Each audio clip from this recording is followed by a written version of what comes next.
Remember I said to the farmers, buy larger tractors and more land, and that's exactly what happened. They did well. But we do suffer. I'd like you to discuss that maybe for a second, Brooke. Sure. Very quickly, by the way. Yes, sir. But would you just talk about how Biden let us down? Biden, every single thing, every problem the farmer has is because Biden didn't do anything for 4 years. Go ahead. There's no reason for it. This is absolute stupidity. This is a man-made crisis caused by Donald Trump, period. John Bartman is a soybean farmer whose family has been working Illinois land since before the Civil War. This year, his crops, diligently planted, meticulously cared for, are losing their value. This is a yield monitor. This allows me to see instantly what my yield is doing. So this is 4,134. So that's roughly $40,000 worth of soybeans that we have harvested. And a couple years ago, that was easily $60,000. So that's a major change. This is the economics. It's what we do in this country. We export food.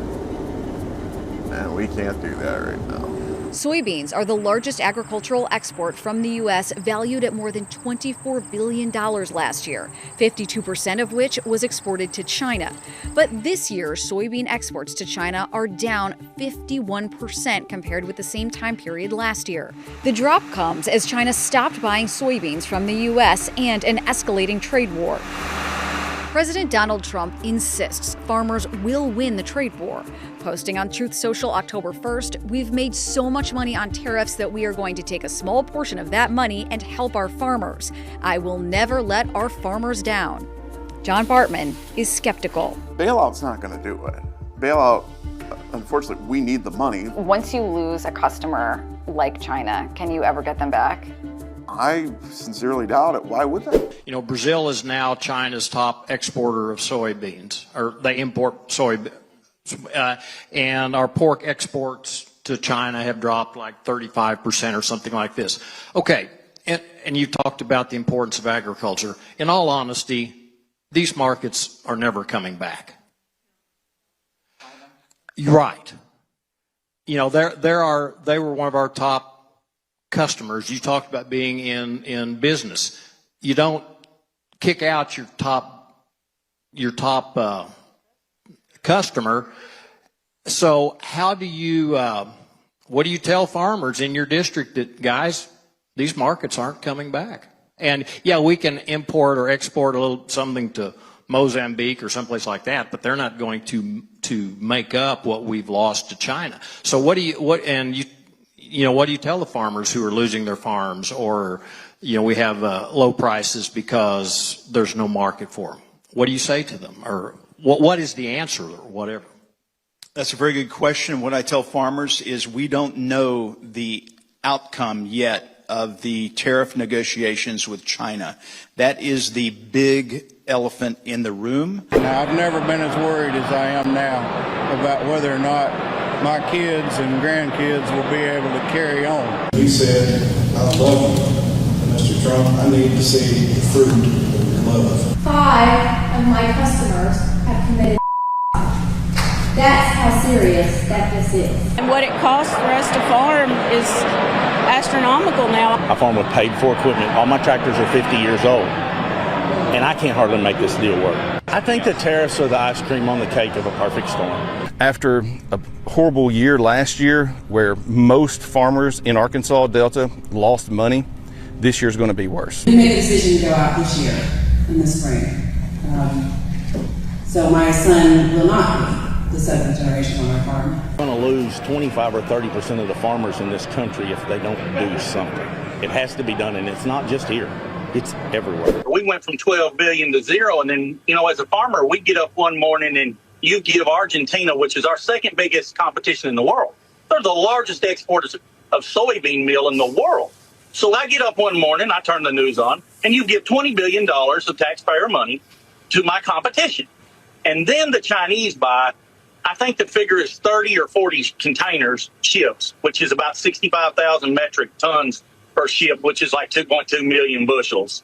So they buy 12 or 14 billion dollars worth of soybeans from the Argentinians after the tax holiday. And here's the caveat to it. They give $2.30 over the November board, while I'm getting 50 cents under the November board. What we need long term is strong markets and competition for the products we're producing. We want to make a profit from the market. We need competition for our soybeans. We are bleeding economically. We're losing a lot of money. Our economist at the American Soybean Association says that we're going to lose $109 per acre on every acre that's produced in soybeans in this country this year. On 83.4 million acres, that is a lot of money being lost. And what we need is competition. We need a level playing field, and we get that by not having tariffs that are in place and the retaliatory tariffs that result. And we need to be able to compete fairly with the competitors from around the world. Right. Brazil is our largest competitor. And right now they're kicking our tail because they have about a 20% price advantage in the Chinese market.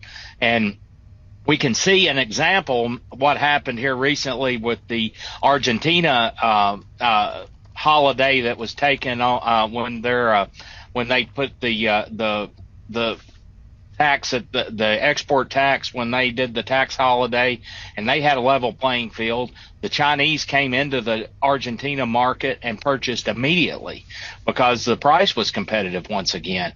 We would see the same thing happen with our soybeans if we had a level playing field and didn't have a 20% retaliatory tariff in place that the Chinese have levied. A new report shows income for farmers across Iowa could drop drastically next year. The net income for Iowa farmers is expected to fall 24% compared to this year. So that's a total of $3 billion, according to the Rural and Farm Finance Policy Analysis Center at the University of Missouri. I spoke with the researchers at the University of Missouri who worked on this projection. And what they said was the biggest single factor in this was the federal government. And that's two-pronged. One is with the trade deals that they are hammering out in the ongoing trade war. But then the other part of it is that financial assistance that hasn't been articulated for 2026. Farmers here have been anxious about the fact that there is not a farm bill that has passed, so they don't have the allocations that they had in previous years. Combining all of that with the factors that we've been discussing, with problems with increasing costs of operation, increased costs for fixing machinery, the trade wars, decreased amounts of purchasing from China in particular, even with the new trade agreement. All of that adds up to a substantial cut in income. And I feel bad for the beef industry, because the beef industry, they buy about 6 billion bushels of corn from us every year. And that's worth $25 billion of economic activity that goes back to grain farmers like me. And those poor cow-calf producers are finally getting ahead after being in debt too.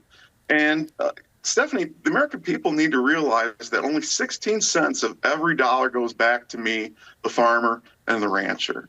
And it's the packers who are making the money right now. And when I feel so bad for our seniors sitting at home saying, why are these farmers asking for a bailout? We're not asking for a bailout. Donald Trump did this to us. And unfortunately, we are hurting right now. We are the collateral damage to what's going on. And he had 8 years to plan this. Why did he put us in the crosshairs of this collateral damage? How are your other farmers, for your friends, feeling? I know a lot of them are Trump supporters. Do they still feel good? Everybody's pretty nervous. Everybody's pretty scared. There's some of the older guys that, farm out of their pocket. They're like, I'm not doing this again. I'm not giving back 30 years worth of work. Everybody's scared to death.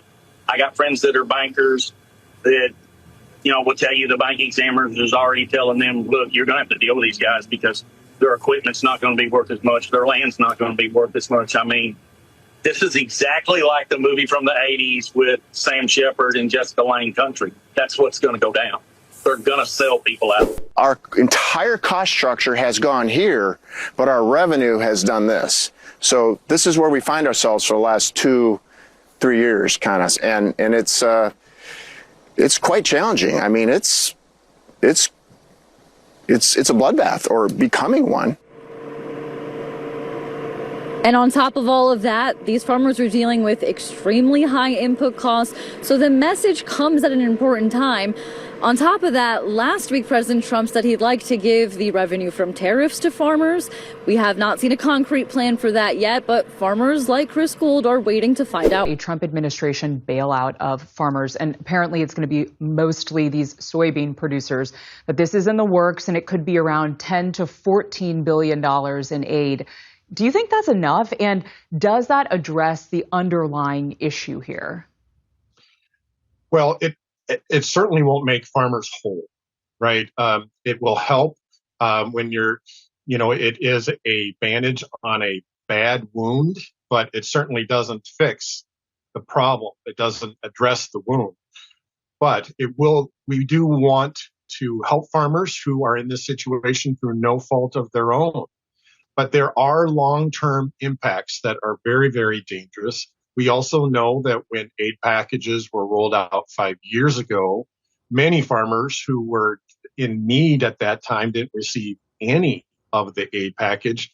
And some of the largest multinational corporations in the world received the largest payments. And that doesn't make sense, and it only causes more divisions between our farming operations. Our small and medium-sized operations are in need of that assistance. I believe they are still in conversation right now, the two teams. Obviously President Milei is a warrior for freedom. What he has been able to do in leading his country and how important that partnership is to America. I don't want to say too much and get out of my lane of soybeans and corn and sorghum and cotton and blueberries, but I will say that I obviously trust the president, our team, Secretary Bessent, Jameson, Greer, etc. This is a long game.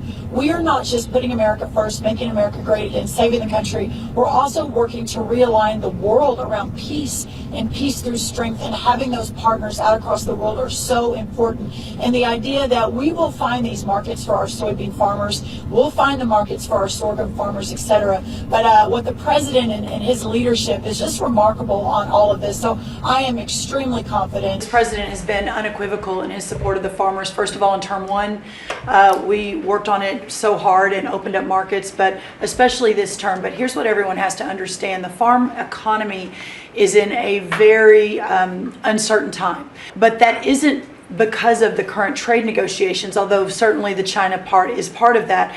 But we inherited a slew of issues. What the president's commitment is this, that we are moving into an era of rural prosperity, of a golden age for our farmers in rural America. The trade renegotiations and the trade realignment that Jameson and Scott and Howard have led with the president's leadership is unlike anything that's happened in the history of our country.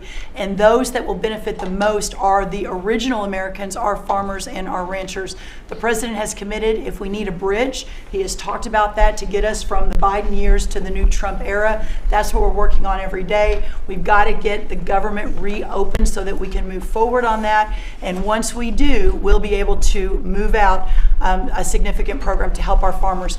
Long term, we have to change this hamster wheel of government. We've got to ensure that the farmers have the market to sell, and it's a national security issue and onshoring a lot of the food as well. I want us to take a moment and realize I don't know that there's ever been a president in history, at least in modern history, that has spent so much time talking about our farmers, talking about soybeans. Yesterday we had a big meeting in the Roosevelt Room about our beef industry.